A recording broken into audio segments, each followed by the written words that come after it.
대동여 지도는 조선 후기 김정호가 제작했다.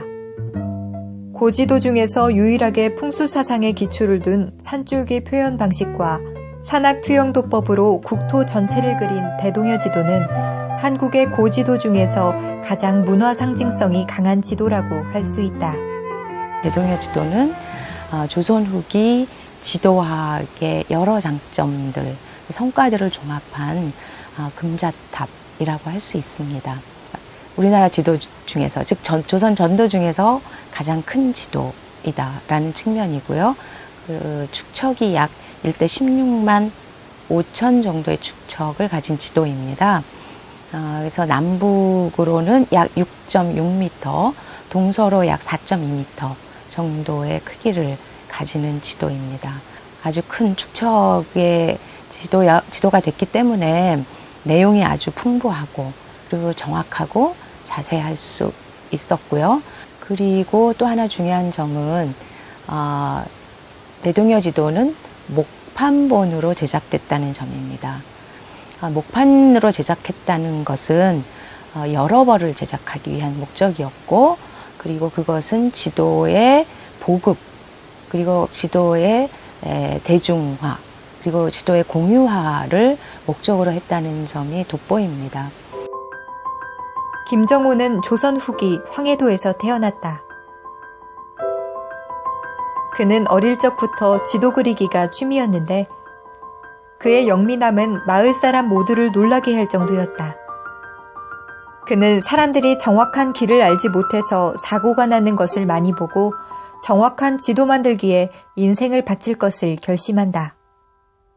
그는 전국을 돌아다니며 지도 그리기에 열중한다. 산과 바다, 겨울과 여름을 가리지 않고 떠난 그의 여정은 엄청난 고난의 길이었다. 굶주림과 병마로 쓰러지기가 부지기수였으며 확실하게 밝혀지진 않았지만 그가 백두산을 8차례나 올랐다는 설도 있을 정도였다. 1861년, 마침내 그가 그토록 염원하던 대동여 지도가 완성됐다. 일설에 의하면 대동여 지도를 본 대원군이 김정호를 옥에 가두었다고 하는데 그 후에 그의 업적은 알려지지 않고 있다. 그런데 이제 최근에 많은 연구에 의하면 고산자 김정호 선생은 옥사를 하지도 않았고 대원군이 옥에 가둔 적이 없다라는 것이 밝혀졌고요. 그리고 고산자가 딸과 함께 둘이서 지도를 굉장히 어렵게 핍박을 받아가면서 만들었다라고 일제강점기의 자료에 나와 있었는데 사실은 그것도 사실이 아닌 것으로 최근에 이제 판명이 되고 있습니다. 이게 대동여 지도의 목판의 복제본입니다. 그런데 여기 보시면 이제 당저 12년 신유라고 해서 철종 12년 신유년 1861년에 간행된 지도표라고 하는 기호에 관한 대동여 지도에서 사용한 기호이자 법례를 수록을 해 놓았습니다. 대동여 지도의 가장 큰 특징 중에 하나는 기호를 많이 사용해서 매우 명확하고 지도학적으로 뚜렷한 훌륭한 지도를 만들었다라는 점에 있는데요. 역을 기호로 표시하고 역이라는 글자를 쓰지 않은 거죠. 그래서 양재 이렇게만 표시를 했습니다. 부산진 그러면 부산 쓰고 사각형으로만 표시한 겁니다. 수원 쓰고 그렇게 그냥. 예, 여기 영화역이 있었네. 수원의 영화. 영화 쓰고. 예, 영화. 여기 역은 없는 거죠. 글자 역이라는 글자가 없는 거죠.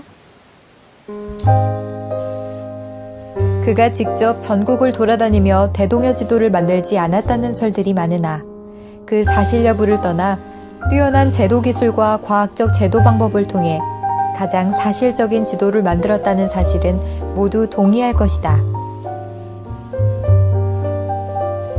대동여 지도는 실측에 의한 현대 지도가 나오기 전까지 가장 정밀한 지도였다. 이 훌륭한 문화유산이 나오기까지 한 개인의 노력이 얼마나 들어갔는지를 우리는 알아야 한다.